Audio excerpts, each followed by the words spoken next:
I can skip like the first 3 minutes of my presentation. That's really great.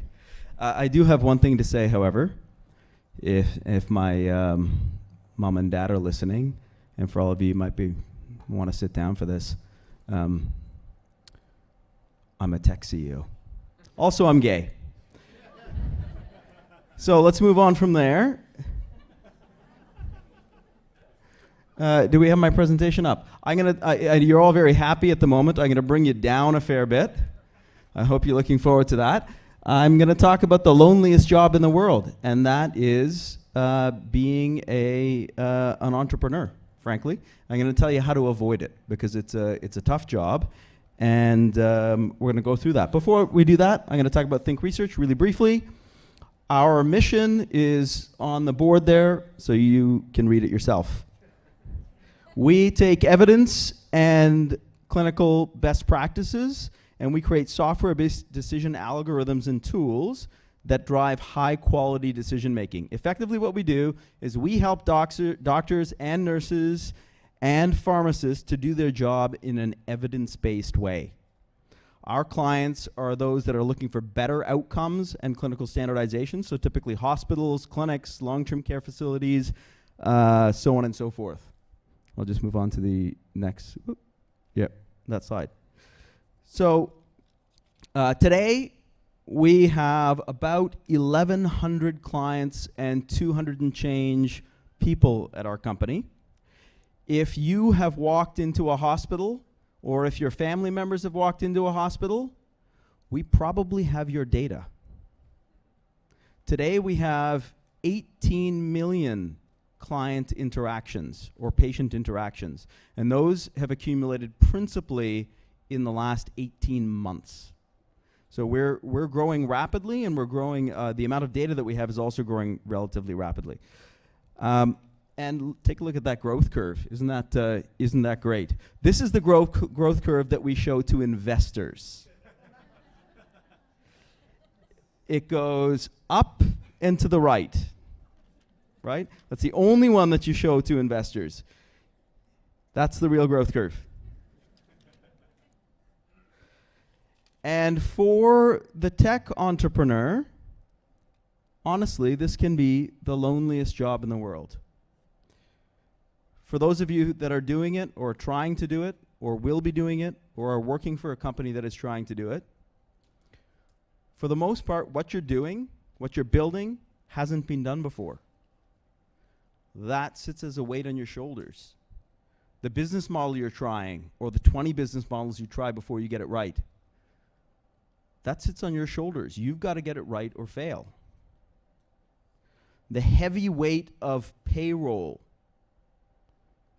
which only gets worse with time. When it's $20,000 or $50,000 and you can put it on your credit card, like, okay, I can get past this. When it's beyond what you can handle, that sits as a serious, serious weight on your shoulders. Those are families. Those are people. Those are families that are trusting you. And that really sits on your shoulders. You have a belief in your product, which probably not everybody shares, particularly in this crowd. That's on your shoulders. And most importantly, you have to have a belief in yourself to be able to execute.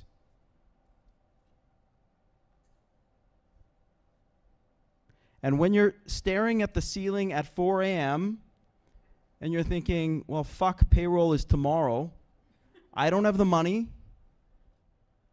and you're thinking, I've fucked this all up, that's on your shoulders.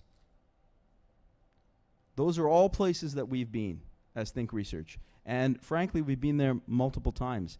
And that has a strain, not only on you as an entrepreneur, it has a strain on your friends and your family and your relationships. And it's difficult for them to understand the pressures and challenges. It's really difficult for these other people in our circles to understand these challenges, right? And they say to you, well, can't you just put your phone down for a night? Can't you just take a vacation? And it's really hard for you to be able to do that. So What do you do to fix this? One, share the burden. Share the burden with your staff. Don't hide it from them. Be transparent. Right? And above all else, if they share the burden, they will share the joy. Number two, find mentors. Get help. Find a network of peers to lean on. You're an N of one. You can only do it if you have a crowd of people that have done it before you that you're learning from. Be honest with them, because if a mentor can't help you if you sugarcoat the problem. And lastly, when you make it, you have an obligation to help others. Once you're through the valley of death, you've joined a very small elite group of companies that you have to then help as much as they have helped you. Lend them your credibility. When a tech ecosystem functions, it's not you against me. There are no winners and losers. We all win when an ecosystem functions well. Now, being an entrepreneur, again, it's a hard and a lonely place, but only if you let it be. Before I conclude, let me just say one more thing for Pride Month. Being an entrepreneur is the loneliest job in the world, but doing so as an LGBT person is doubly so. In the bank towers and the boardrooms of even this very progressive city, it's hard to be seen, and it's a struggle to get a fair shake. LGBT people struggle every day in that respect. And for many of them, it can be compounded by a history of personal and family strain and isolation. So to TechTO and Venture Out, I just want to thank you for your partnership. It matters to us in the LGBTQ community. So, happy Pride.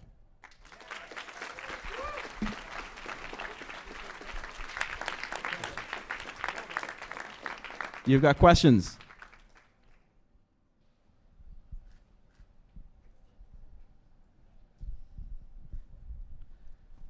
So, it's the loneliest job in the world. When is it not lonely? When you know what it particularly makes it the most lonely? Is it because it sounds like if you have a support network, it should be okay. So only when you have a support network. I mean, we've gone through phases of ups and downs, and the truth is, when you don't have a support network, that's when it is lonely, right? If you build that support network, which frankly a lot of us in this room do too late. We realize it too late, and often we fail because we don't do it early enough, right? I'd say the number one reason for failure is not always your idea or your business model or whatever the case may be. It's being able to have that network that lifts you up, right? These are challenging things. These are really hard things that we're trying to do. And when you're an N of one and you've got the experience of a single person in your mind, right? You've got a tiny fraction of what it takes, and you've got a tiny fraction of the total knowledge that exists in a room like this, which is really incredible. So build that network.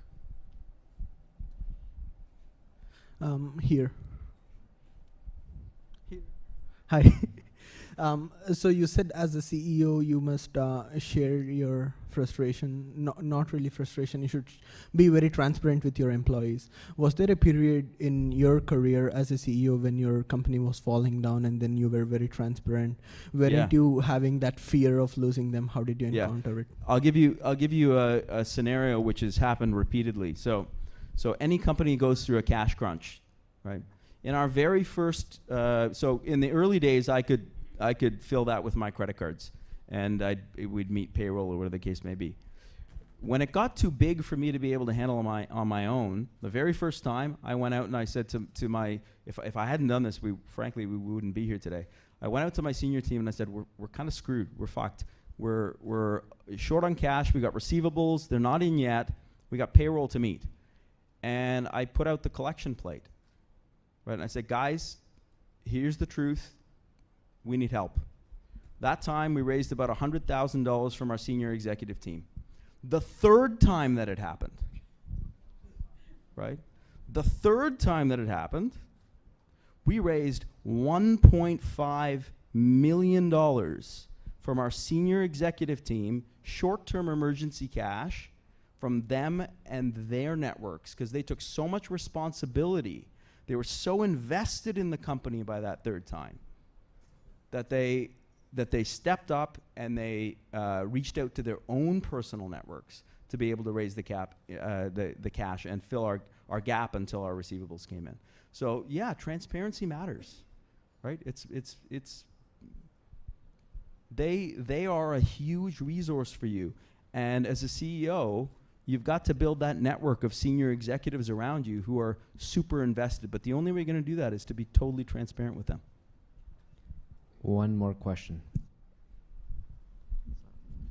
Sure. How did you find the top 2 or 3 mentors that basically guided you best through the kind of through your growth curve? Well, there's a lot of organizations that you can go to. There's YPO, there's EO. Frankly, you're in this room, so you're off to a good start. So you're networking with your peers in a place like this, right?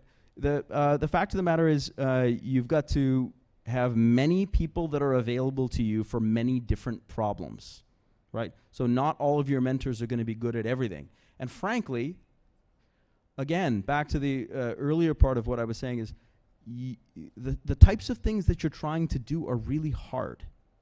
So even the mentors that you get, and you should have many of them for many different things that you go to, that doesn't mean you listen to their advice, right?